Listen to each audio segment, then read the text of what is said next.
Darren Bennett alongside me. Benny, what do you make of the draw? Hey, what do you make of England's group, Group B? Yeah, as I've said, I think England will be happy with it. I mean, obviously, of course, we know there's no easy games, but when you look at who they've got, who they could have got, as Mark was saying there, I mean, Iran, USA, you'd expect England, and I know a lot of people, the sceptics out there will say England didn't beat Scotland in the Euros, they couldn't score. But on paper, you look at England's players and the squad that they've got, and with some of the young emerging talent, by the way, because I'm expecting people like Jude Bellingham, once they get to the tournament, to be full throttle. So I'd expect England to not even get out of it, win the group relatively comfortable. But it's going to be difficult because, as I said, certainly with the Wales, Scotland, Ukraine, there's a lot of emotion there, whoever they have to face. So it's going to be difficult, but I fully expect, as I said, England to get out of the group. Mark Landon alongside me, our European football expert. I touched on Pulisic for USA, I touched on Tyler Adams as well. What other players should we look at? They've got a lot of players that play around Europe, haven't they? So who else should we keep an eye on? They have. I mean, in terms of like the young players, Dest, a very attacking right back, plays for Barcelona. Gio Reyna, son of Claudio Reyna, who I think he was actually born in England, a playmaker for Dortmund, suffered from injuries, which has been a real blow, but he's still young, plenty of time for him to come and develop, and I think his link up with Pulisic could be very important. Tyler Adams, that you mentioned there, Leipzig midfielder, would be another one. They've got sort of 4 or 5 players around that kind of 21, 22, 23 age group that I think, like I say, 4 years' time, they'll really expect to develop. They didn't actually play that well in qualifying, it has to be said. I feel like there's more to come from the States, but England, player for player, are superior. There's no doubt about that. Just in terms of Iran, Andy Townsend was mentioning Azmoun up front, just to give them a shout out to their other forward, Taremi, who scored that goal, if you remember, against Chelsea in the Champions League, the overhead kick for Porto that was voted the goal of the season in last year's Champions League. Scored a lot of goals for Porto, so they have got a couple of goal scorers in there that potentially could give England a few problems, but no more than that. Mark, can I just ask you, Mark, about the Ukraine team? Look, I mean, obviously, emotionally, mentally, incredibly tough for them. Tough for them right now. But as a footballing force, how difficult a game is that for Scotland?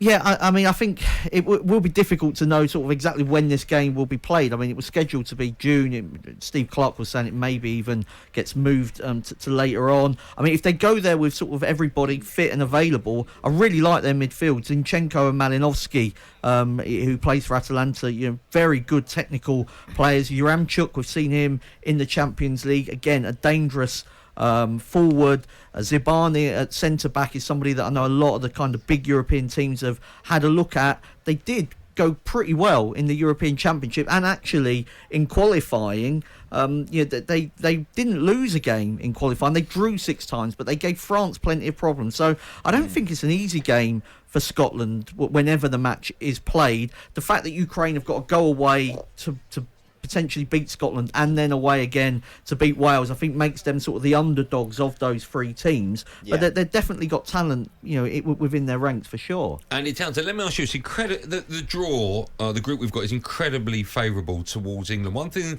we've not talked about actually is that USA, they were in pot 2. We've got, of course, we don't know, but Ukraine, Scotland and Wales, they were in pot 4. They could have easily been in pot 3, we know that. And Iran, they were in, pot 3, so they were effectively the worst side that we've got, and we play them first. How fortunate, how important is that for England? Well, again, it's just a great opportunity, and for England to get up and running, to get their main men amongst the goals. I mean, look, everything is there for them now with that first game, with that particular group, to go on and have a really strong tournament. It could not have come out better for them. And that first game gives you a great opportunity. I mentioned the importance of your first game. If you get that one done properly, it can really set you up. And I think it presents a great chance for England. What I will say on that is that means that there is no pot 4 team in England's group. So that's actually a disadvantage. Effectively, I know we're saying that this is a favourable group for England. I totally understand that. I'd agree with that. But there's no pot 4 team. So, actually, that's a bit of a drawback. Let Scotland get through. Oh. Whoa. That was Andy Goldstein. The phone line's just lit up. Yeah. We're all thinking it. How very... I've actually had a message from the former Scotland striker, Chris Boyd, who said, bring it on. And then those bicep emojis as well. So he's thinking that Scotland are already through the playoff and are going to beat England. So good luck with that, Chris. Coisty will be... Darren, when you see Coisty next, he's going to be up for it. Absolutely. And hey, that must be a group text because he sent me the same thing. Did he? Yeah, Boyd, yeah. Same thing. I'm sure He's he's having having it to it. a lot of people. Benny, let me ask you, the level of expectation now from England fans and England players, has it just gone up a notch because of that? Yeah, it would have to, because, I mean, listen, we get carried away anyway. Regardless who we would have drawn, we could have had the toughest group ever, and we'd have still thought, I think we can win it. But of course, when you get a draw like this, you have to say that you fancy England to get out of it. Now, to win it, well, of course, it's going to be difficult. There are some top teams out there. I mean, I said the likes of Brazil's are out there. France is there, of course. So it will be difficult, but you'd expect England, and playing against Iran in that first game as well, get a bit of confidence. Momentum's key in World Cup football. Bit of momentum. See where that takes you. Can I just point out that Darren Fletcher, ex-Man United and Scotland midfielder, has just texted me. I heard that Scotland comment noted. That was Adrian Durham that said that, Fletcher. That was nothing to do with me. Mark Landon alongside me to my left. Just pick out a few other groups, the ones you think are quite difficult to not necessarily pick a winner, but get out of. I think Brazil, Serbia, Switzerland and Cameroon's quite interesting. I think it is.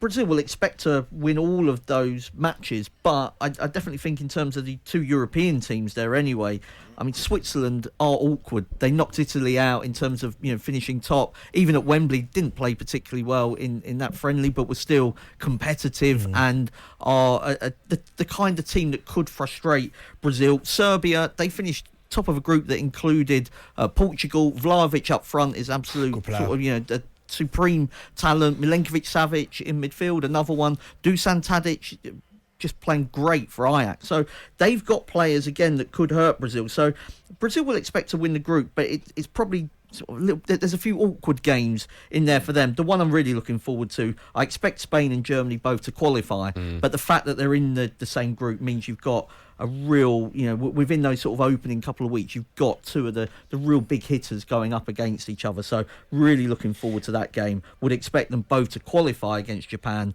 and Costa Rica or New Zealand, but it'd just be nice to see them two sort of, to see where they're at. Aid, which of the big heads do you think won't be happy with their group?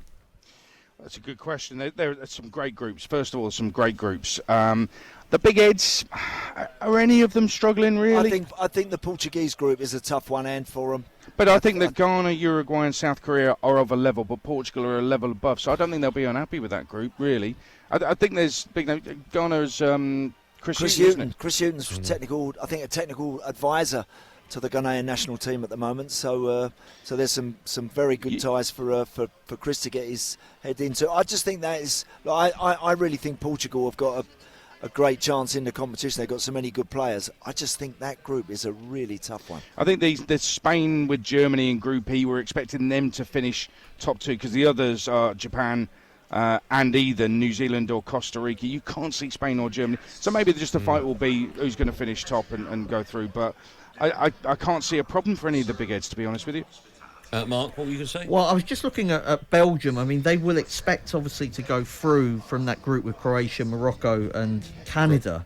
But thinking just a little bit beyond the group stage, they could play Spain, or if Spain and Germany both go through there, you look at some of them potential last 16 games, the one for Belgium, it's going to be hard. It doesn't matter where they finish in that group. If they top the group, Belgium, they're going to have second place in Group E, which will be either Spain or Germany. Yeah, so I mean, I think Roberto Martinez will be really happy with the way that the kind of the initial groups worked out. Would expect them to top that group, even though they're probably not quite as strong as they were going into some of the other tournaments. But that was just sort of one of the kind of things there. I noted that.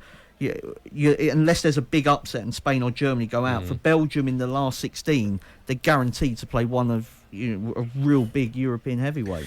Andy, let me just quickly ask you as well. Group A has got the Dutch in it. They were in pot 2. I know Senegal are in there as well. They're quite a tough team to beat. But the Dutch will fancy their chances of going through as group winners, won't they? I think they'd have every reason to believe that they can most certainly qualify out that group, but if not top the group, as you say. They've got some good players. If they get it right, if they get it together, if for whatever reason they don't seem to have that disharmony and shoot themselves in the foot, I just think they've got a lot of very, very good players, and it'd be really interesting to see if they can stick it together. That is, again, a good group for the Dutch, and I think that they will no doubt certainly qualify, if not win that group, yeah.